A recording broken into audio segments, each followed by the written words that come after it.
well, it's not depression, actually. I mean, I don't feel... Okay. It's like panic. I've experienced depression, which is in a way much easier. It's I don't slower, feel right? depressed at all. Yeah. Depression is slow. Panic is like, Yeah, I don't know what to do with this stuff. Yeah, exactly. Awesome.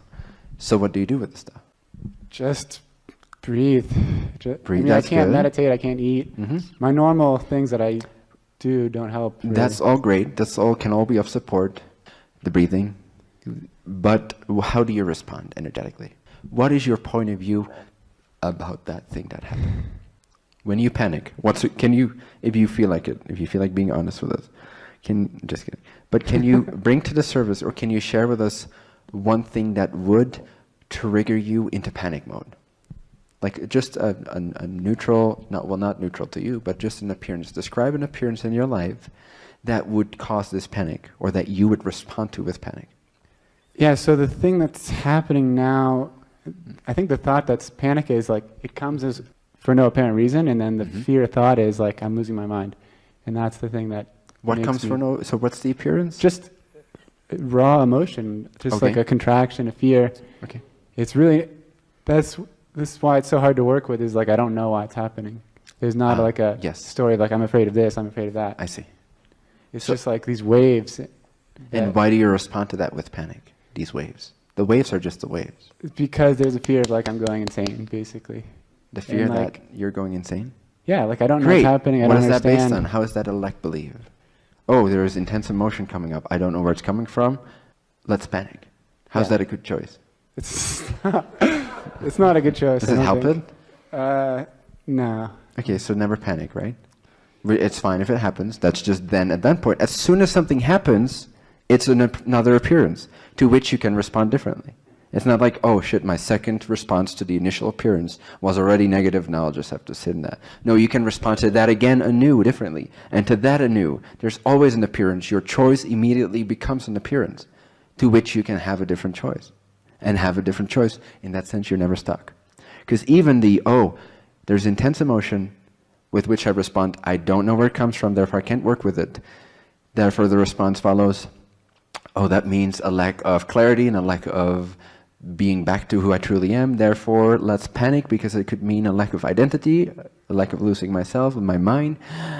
How do you want to respond to all that? Do you want to place your response to all that negative spectrum or positive spectrum, or blissful or depressed, aligned with the truth of existence or untruth?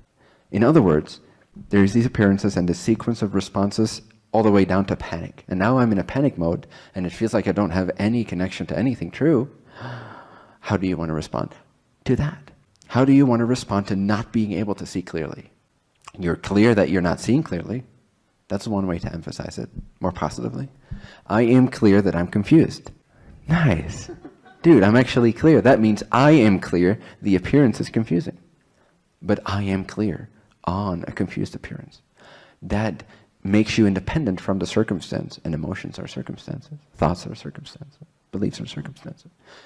So you can still respond differently. You can, oh wow, wait a second, this is epic.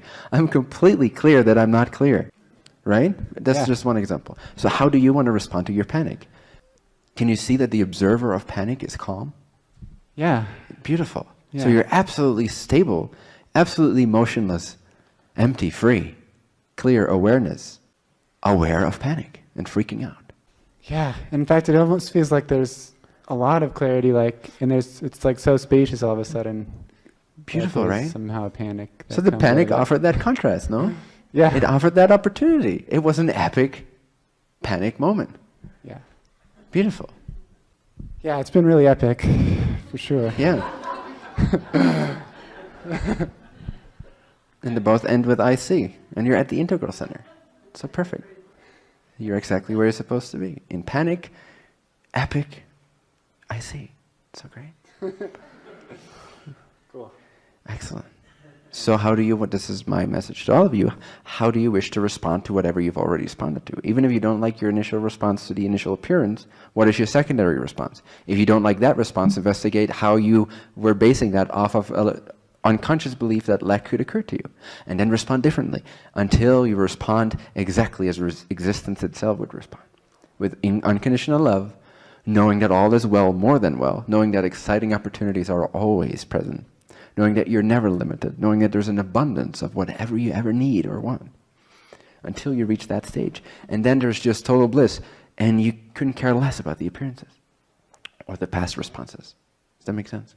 And you have to be creative about that. Be in a state of being confident in your own creativity to express yourself differently, to respond to what appears in a different way.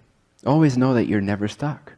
And when you feel like you're stuck, realize that you're not stuck, that that's a response. Do you still want to respond that way? How do you want to respond to the response that you're stuck?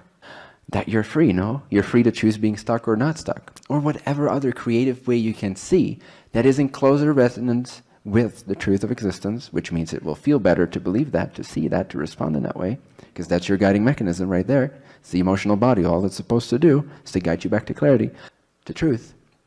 And so you keep just doing that because it's fun.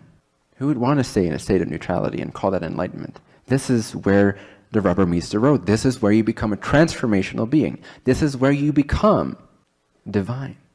This is where you already are divine. Obviously, don't get me wrong, but you become an expression of that. You become a clearer channel and conduit of that freedom. You become more liberated, even though you already are, but you experience it more that way. Does that make sense? Okay. Thank you so much. Thank you. Yes. How to keep your frequency high. How do you do it? It's one of the most frequently asked questions that I get. One of them. And as with many of these sort of like how-to questions, some have a very formulaic response and some are more dynamic, more based off of you as an individual, intuitive. You have to feel your way into it. You have to put it to practice. You have to figure out what works for you, what does not work for you. I can give some general guidelines, but make it exciting for you. Apply it in a way that works for you. First of all, number one, how to keep your frequency high, is to stay as connected as you can to your true self, to your true devotion, to your true connection, what is most important to you. For some that may be symbolized by the one, infinity. For some that may be symbolized by consciousness. For some that may be represented by what feels true for me in this moment, my resonance. For some people it may be what seems true for them, like almost on a bodily level, like what feels true.